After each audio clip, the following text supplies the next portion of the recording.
Para acompanhar as cartas, inscreva-se, ative o sininho das notificações e marque todas. Assim, você será notificado cada vez que a sequência for gerada. Gratidão. Pai, Mãe, Consciência. É uma força impessoal poderosa, embora ela seja pessoal para você, mesmo antes de você buscar fazer contato com ela. À medida que evolua espiritualmente, você a sentirá, pois ela é a realidade do ser. Ela está em todas as partes e em todas as coisas. Pai Consciência é o amor inteligente, que proporciona energia e inteligente impulso ao mundo das formas complexas, é expressado fisicamente como eletricidade. Mãe Propósito é a inteligência amorosa que proporciona o propósito e o impulso para a sobrevivência das formas complexas individualizadas, é expressada como magnetismo, ligação e repulsão. Esses são os impulsos originais universais de todo ser da consciência universal, sua fonte de ser, inteligência, amor. Esse é o estado do ser, antes da criação. Consciência é conhecimento em um estado de equilíbrio. Quero que você entre de novo em um estado interior de equilíbrio consciente, onde a mente permanece em silêncio. Você controla o seu interior e sua mente e suas emoções não mais se dividem em atividade e sentimento. Pode ser que note um aumento de poder dentro de você, de força, paz e contentamento. Isso, expressado em você de forma individual, é o estado de ser do qual saiu a criação. Quero assinalar que o equilíbrio é impossível no momento em que se introduz o pensamento. Quero que você perceba que a dimensão universal é uma dimensão de impulsos sem forma. Ela não contém nenhum projeto de criação. Ela está em um estado de forma não dividida. O equilíbrio, a mútua retenção entre os impulsos opostos, para deslocar-se e permanecer unidos, cria uma espiral infinita de energia autocontida. A energia autocontida de mútua retenção é simplesmente impossível de imaginar pela individualidade. Como eu disse anteriormente, se a individualidade pudesse entrar na dimensão universal dos impulsos mutuamente retidos de movimento e ligação, seria imediatamente desfeita e regressaria ao equilíbrio da consciência universal. Reflita sobre a imensidão inimaginável de poder contido na retenção mútua dos impulsos gêmeos na consciência universal. Que são: primariamente consciência, conhecimento, intenção, vontade. Conhecimento, propósito, inteligência, amor. Combinados como amor inteligente e inteligência amorosa, impulsos de movimento, ligação, repulsão, eletricidade em equilíbrio. Magnetismo exposto anteriormente descreve a ilimitada dimensão universal anterior ao Big Bang. Agora você sabe que o processo criativo Pai, Mãe e os instrumentos da criação física estão todos em estado de equilíbrio na dimensão universal, porém, esse equilíbrio deve explodir para dar lugar à forma individual. Você sabe também que, em virtude de que os impulsos eternos infinitos estão contidos no estado de retenção mútua, esses impulsos são de uma intensidade inimaginável de energia, contra a qual a sua energia atômica contida na desintegração do átomo é um simples pull, um espasmo infinitesimal sem importância. Quero que compreenda plenamente tudo o que foi anteriormente dito, uma vez que a compreensão do que ocorreu no momento do Big Bang dará a você um vislumbre do que aconteceu no momento da explosão da consciência universal, que permitiu a criação da forma individual. A consciência universal foi despedaçada. A vontade e o propósito, Pai inteligência, e Mãe amor e nutrição, foram explodidos para trabalharem de maneira independente, mas também conjuntamente. Os seus respectivos instrumentos foram a eletricidade e o magnetismo. Da explosão do equilíbrio, veio a grande intenção de autoexpressão. A consciência universal do ser se converteu no impulso da consciência individualizada do eu, demandando autoexpressão. A vida e o eu original são sinônimos na dimensão da matéria. Eles se converteram na consciência da matéria. O que é a consciência da vida? É Pai, inteligência e Mãe, amor. O impulso de movimento, o impulso de propósito, nutrição, sobrevivência. Visto como eletricidade, visto como magnetismo na matéria. Comece a imaginar a explosão da consciência. Do conhecimento.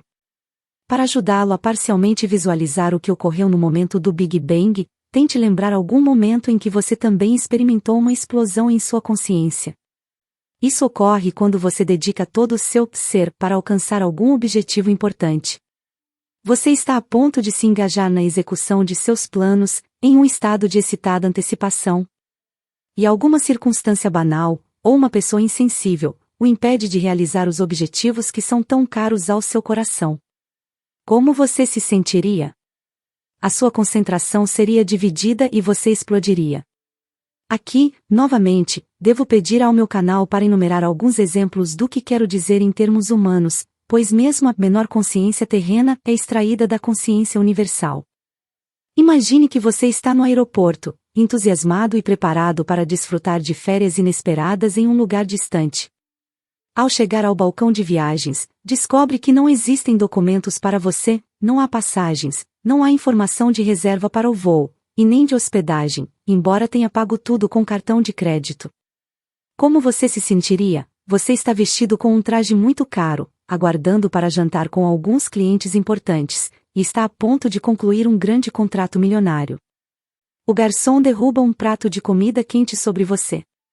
Como você se sentiria? Após fazer compras, você se dirige ao estacionamento e descobre que as rodas e as portas do seu carro foram roubadas em pleno dia.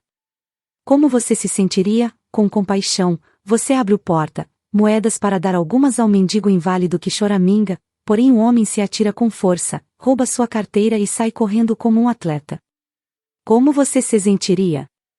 Em todas estas circunstâncias você teria uma forte consciência de iniciativa em sua mente. A sua cabeça estaria cheia com um plano para sair e fazer alguma coisa, para realizar um certo propósito, pacificamente.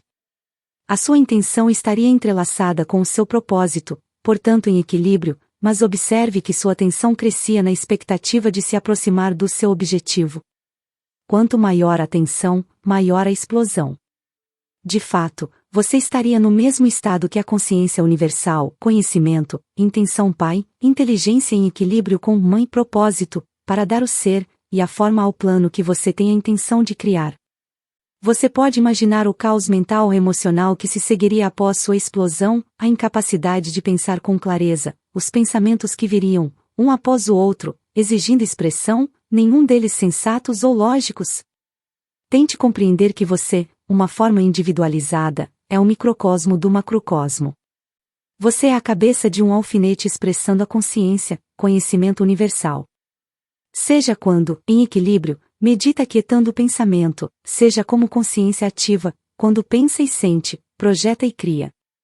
Portanto, se você puder relacionar a sua minúscula explosão de consciência com a explosão dos céus, terá uma pequena ideia do caos que se seguiu, momentaneamente, tanto na dimensão universal quanto nos éons de tempo, dentro da nova expansão criada na dimensão matéria, ainda em seu estado sem forma.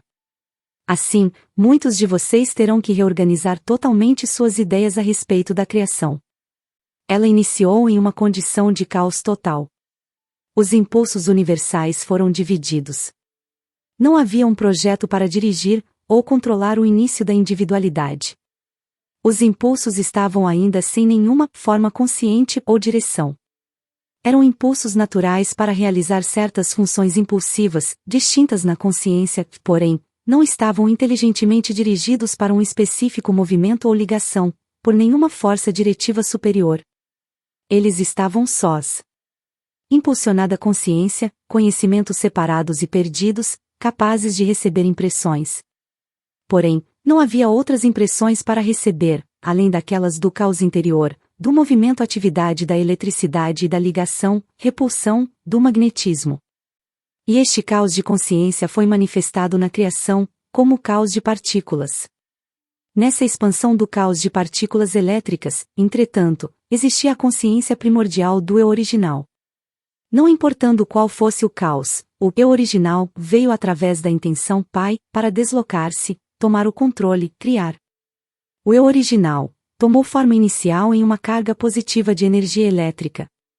Converteu-se em força eu dominante sob a forma de um próton com seus satélites de carga elétrica negativa, sobre o qual a mãe propósito de ligação foi ativada, sob a forma de uma carga elétrica positiva, encontrando-se com uma carga elétrica negativa. Eles se afeiçoaram, como se poderia dizer, de dois seres masculino e feminino evoluídos das espécies vivas e se uniram. A mãe propósito de repulsão foi ativada quando pareceu provável que duas cargas elétricas positivas, ou duas negativas, iriam se encontrar e reagir negativamente. Ela se interpôs e as separou, exatamente como a sua parte fêmea evoluída, uma mãe, separaria dois brutos turbulentos e agitados a ponto de envolverem-se em uma briga. Essa foi a única forma de consciência, conhecimento, no caos durante muitíssimo tempo. Ainda que o tempo não tenha nenhuma importância no reino da matéria em si. O tempo somente tem importância quando há um contato de conhecimento consciente entre cargas elétricas, resultando em ligação ou repulsão, quando há uma progressão de aproximações e eventos que ocorrem, e quando há propósitos a serem alcançados. Fora disso, o tempo não tem sentido. A criação é o produto dos impulsos primários, funcionando de maneira individual e em conjunto, causando impressões um sobre o outro, satisfazendo necessidades inerentes gravadas na consciência. Essas necessidades são, de início, as de aumentar e experimentar a autoexpressão, levando em seguida a uma maior separação, para restaurar um sentido de segurança interna e de conforto, e ser reunido na harmonia da consciência universal. Dessa força impulsora para uma harmonia reunida do ser, veio o impulso masculino, feminino, de reunião para recuperar a bem-aventurança que está oculta na consciência da alma. Você poderia fazer uma analogia do parágrafo anterior com o hábito dos pais de saírem para trabalhar de manhã e voltarem esperançosamente à noite para o conforto e reunião familiar, onde eles repõem as forças para aventurarem-se a sair novamente na manhã seguinte, e enfrentar o mundo. Portanto, o processo de criação da autoexpressão levou bilhões de anos no tempo para cumprir-se. Depois do Big Bang, o processo criativo pai-mãe dividiu-se em duas energias diferentes que continuamente trabalharam separadas e em conjunto, independentes mas mutuamente retidas, para funcionarem juntas, tendo características ou naturezas individuais e diferentes funções. Portanto, a sua carga de trabalho foi ou é diferente, ainda que indivisível. Você já sabe, e por um processo de meditação deve ter entendido plenamente, qual a natureza do pai e da mãe, no equilíbrio da dimensão universal. Brevemente, a natureza do pai é a de ser ativo, criativo, e de realizar a obra da criatividade. Também é uma condição do eu original e da existência individualizada. Todo ser vivo, desde uma bactéria até um hipopótamo, tem um forte sentido de eu original. E a necessidade de protegê-lo.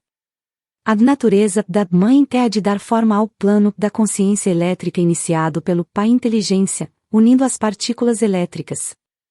A consciência pai e mãe, os impulsos primários, estão ambos em equilíbrio, e são da natureza da dimensão universal e, consequentemente, quando eles criam a forma individual levam ao final a obra da natureza da dimensão universal, isto é, crescimento, prover alimento e nutrição, cura, proteção, satisfação das necessidades em um sistema coerente de lei e ordem sobrevivência. As energias de consciência pai e mãe são impulsos, ambos retidos na dimensão universal e, quando são liberados do equilíbrio, realizam poderosamente a obra da criação. Além disso, considere a magnitude de sua obra na criação por todo o mundo. Os impulsos pai e mãe impulsionam cada nível de criação desde a formação dos elementos, a molécula e a célula viva, até o magnífico mamute. Eles também trabalham instintivamente dentro dos pais, impulsionando-os a unirem-se, conceberem, carregarem e criarem a sua prole. Alguns pais se ausentam depois do nascimento de seus descendentes, sejam eles ovos, filhotes ou seres humanos. Estes são os pais cujo sentido de eu original é maior que seu instinto inato de paternidade. É neste ponto que você deve se tornar plenamente consciente do significado de impulso. Pode ser que você ache que esta é uma forma de criatividade muito nebulosa. Porém, se refletir durante algum tempo, talvez se dê conta, no final, de que nenhum ser humano, animal ou inseto, nem mesmo uma planta, empreende alguma atividade na dimensão material sem uma pressão interior da consciência, a qual é um impulso. Este pode ser o de virar-se para o sol, correr, comer, trabalhar, dormir, fazer compras, ter um filho. Sempre, o impulso precede a atividade, inclusive a de piscar os olhos. E mais, não há nenhum impulso que inicie uma atividade que não esteja dirigida por algum propósito. As plantas giram as flores e as folhas para captar os raios do sol necessários ao seu crescimento, as pessoas correm para manter a forma, comem para satisfazer a fome, trabalham para ganhar a vida, dormem para escapar das tensões e recarregar as suas energias, vão às compras para se suprir de alimentos, tudo direcionado para a sobrevivência e o conforto pessoal. Então, os impulsos são a realidade por trás e dentro da criação. Se toda a matéria voltasse à sua forma original de partículas elétricas, os impulsos universais ficariam intactos e no final dariam forma a outra criação. Os impulsos são para sempre. Entretanto, as partículas elétricas na matéria viva estão aqui hoje, e amanhã terão desaparecido, mas a alma continua. Você pensa com os impulsos elétricos no cérebro. Você sente com os impulsos magnéticos em seu sistema nervoso. Estes últimos centram e unificam os impulsos elétricos em um todo unificado. Sem a ligação magnética em seu sistema, você seria apenas movimento sem conhecimento. Agora é o momento de levá-lo de volta às minhas experiências no deserto, descritas na carta 1. Você deve lembrar que, quando fui ao Rio Jordão para que João Batista me batizasse, eu era um rebelde, totalmente contrário aos ensinamentos dos judeus que afirmavam que Jeová castigava os homens por seus pecados. Intuitivamente, sentia que aquele era um conceito falso e cruel, e o rejeitava. Depois que me foi mostrada a verdade sobre a criação, não podia compreender por que a consciência perfeita não criava seres perfeitos, feitos à imagem de seu Criador amor inteligente. Perguntei ao Criador, a consciência universal, por que a humanidade suportava tanto sofrimento e maldade. Então me foi mostrado com toda clareza que todos os problemas que os humanos experimentavam surgiam do ponto central do eu, que a ciência agora chama de ego. Este manifesta a si mesmo na personalidade como uma necessidade impulsionante para defender-se da crítica ou do ataque físico ou emocional, e uma necessidade impulsionante semelhante de se afastar dos demais para chegar primeiro na corrida da vida. Também se manifesta na personalidade como uma necessidade impulsionante de adquirir tudo de melhor para si mesmo, apesar da oposição dos demais, e uma necessidade impulsionante semelhante de agarrar-se às suas posses pessoais, sejam elas parentes, amigos, bens materiais ou conquistas, a despeito de toda a oposição.